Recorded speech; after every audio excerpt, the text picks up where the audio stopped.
It's an indisputable fact that Fraggle Rock is my favorite show and has been for 15 years now. I had once saw the show as flawless, and not to say it isn't an impeccable work of art, but even the grandest masterpieces ever crafted contain minor flaws. Every show has bad or mediocre episodes, and Fraggle Rock's no exception to that rule. So today, I'll be listing off my top 10 least favorite Fraggle Rock episodes. Just to clarify, there are some flawed episodes I genuinely quite enjoy. Episodes such as the Battle of Leaking Roof, Sir Hubris and the Gorgs, and the Trial of Cotterpin Doozer fit neatly into this category. So I won't be featuring these entries purely based on the fact that I enjoy them for what they are. These are episodes, however, I have a very difficult time enjoying. Some I liked when I was younger, but now that I've evolved into a more skilled critic, I found them to be dreadful. Well guys, with that being said, here are my top 10 least favorite Fraggle Rock episodes.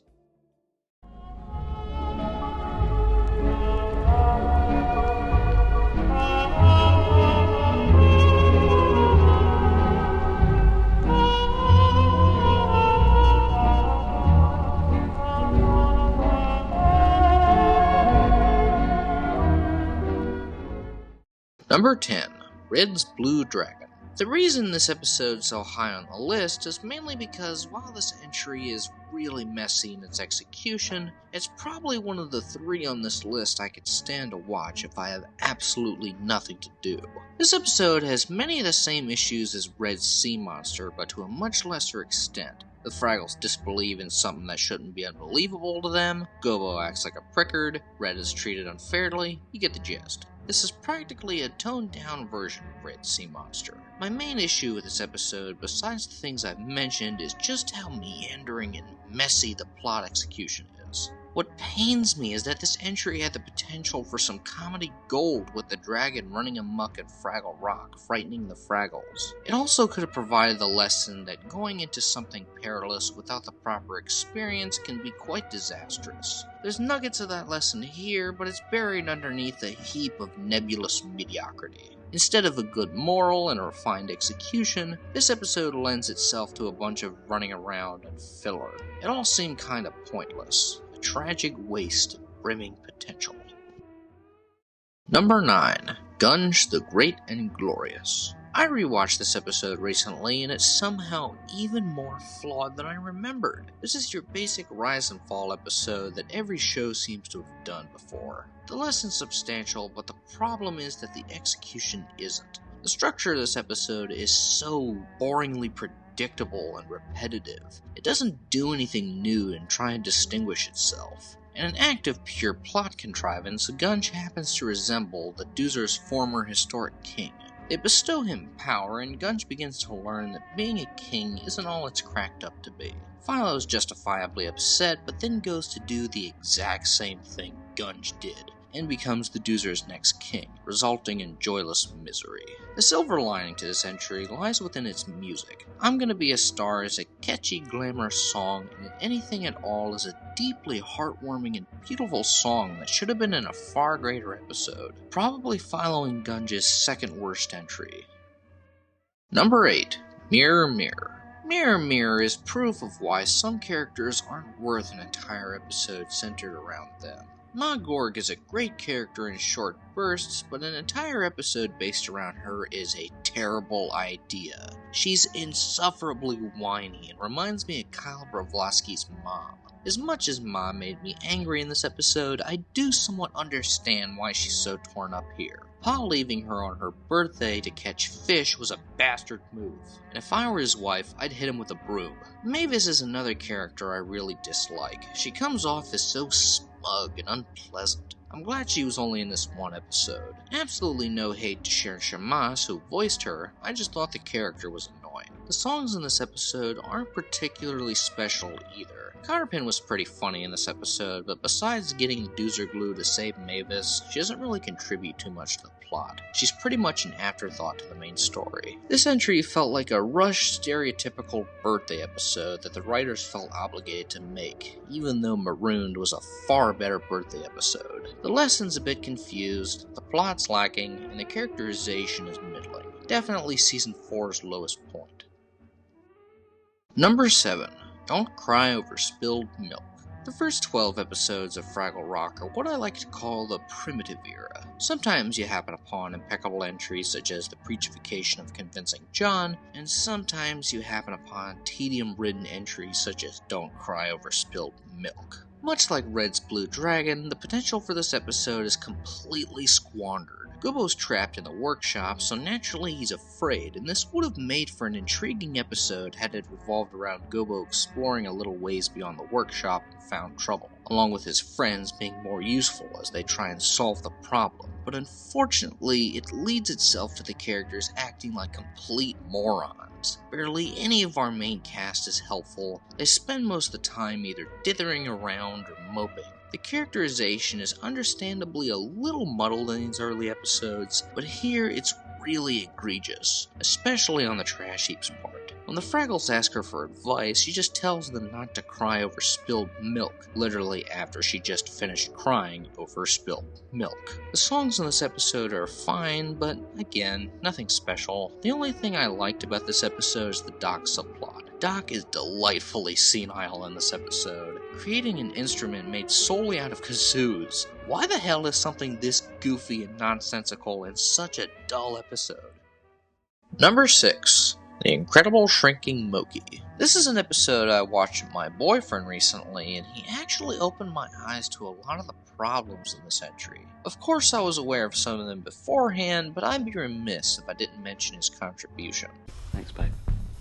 I had once claimed that Felix the Fearless was the worst character in the entire show, but after rewatching this, I still believe that. But Bagoni's a close second. There is nothing remotely likable about this guy. He's whiny, he's manipulative, he's pathetic, and the writers made little effort to make him seem even a little worth sympathy. His redemption is also extremely contrived and rushed. You see, Bagoni has the unusual ability to shrink things, a symbolic touch on how he gradually shrinks Moki's free will with his emotional manipulation. But one of the plot details is that the Fraggles need a magic beanstalk for their puppet show, so completely out of nowhere, for some unimaginable reason, he's now able to grow a magic beanstalk. There are more issues with this episode I'd like to mention, but I'm gonna save it for a future review. This entry had a good message, but like many others on the list, its execution and plot contrivances completely kill off all potential for quality.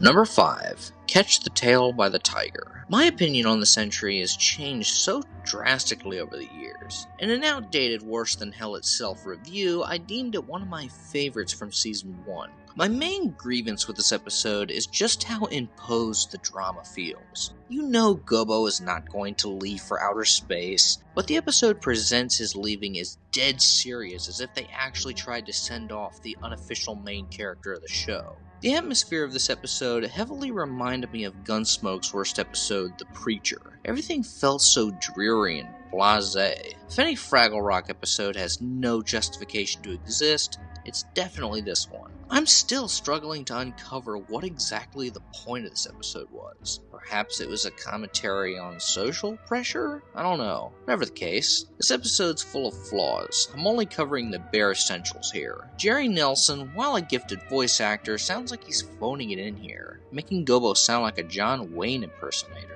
Even Red pokes fun of it, and honestly, she's one of the better parts of this pointlessly depressing episode. Season 1 has its dull patches, but this is definitely a contender for the worst of the first season. Nothing but tedium and drudgery can be found here.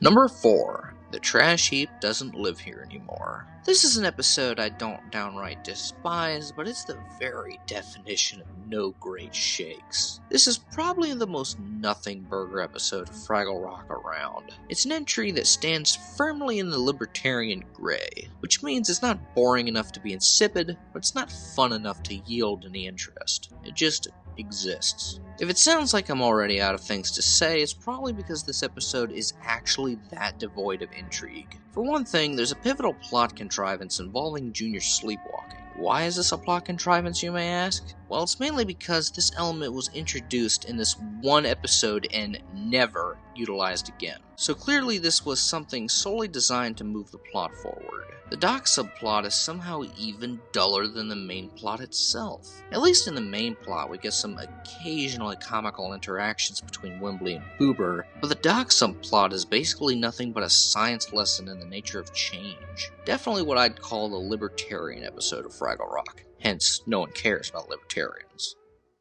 Number 3.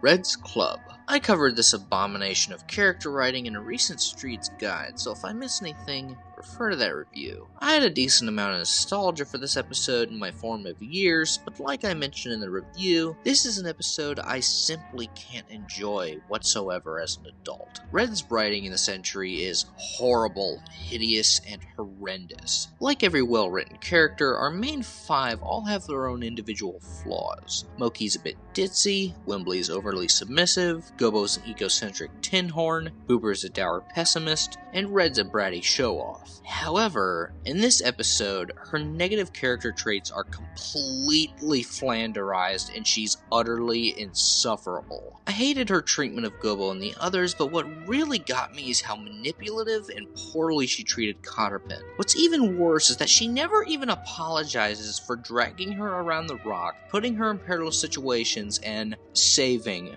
her.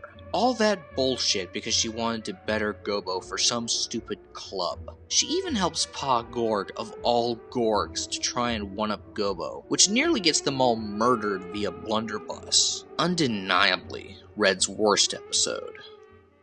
Number 2. The Doer Contest. I once claimed that this is the only boring episode of Fraggle Rock, and after sifting through these lesser episodes, I've come to a realization that I was both right and wrong with that statement. There are dull entries, but this is by far the absolute dullest. Let me put it to you this way. I'd rather watch every episode on this list over this one. As much as I outwardly despise number 1, there's a reason this episode's so high on the list. Firstly, the central characters in this entry aren't interesting in the slightest. I don't hate Flange, but he's pretty bullheaded and stupid in this one. The Fraggles are barely on screen, and the execution is so bland and sitcom-esque. There's a running theme about cooperation and political division that are indeed healthy morals to consume, but the issue is its immense predictability and stale flow and pacing. My opinions on a lot of these episodes have changed drastically over time from when I was younger, but this is one I've always held a dislike for. Forgettable songs, boring characters, and a lackadaisical flow of pure nothingness.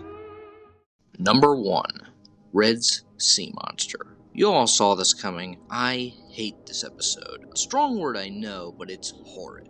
This episode embodies wasted potential. Not even just wasted potential. This episode is unwatchable trite. I know I criticized Red for being a bitch in Red's Club, but here Gobo is just as insufferable as she was in that episode. As if it wasn't enough they didn't believe her story, he then goes one step way beyond the bounds of common decency and stalwartly antagonizes Red, tricking her and delighting in the cruelty, even claiming that this dastardly trick was nothing more than a harmless joke. What a dick. Another flaw with this episode is just how contrived it feels. Are you really gonna tell me that magical creatures surrounded by strange and peculiar things don't believe in the possibility of a fucking sea monster? That has to be one of the most addlepated writing choices in the entire show. But you wanna know what's even worse? This next fact has nothing to do with the episode's quality itself, but the writer of this entry is David Young. To you that may not mean anything, but listen up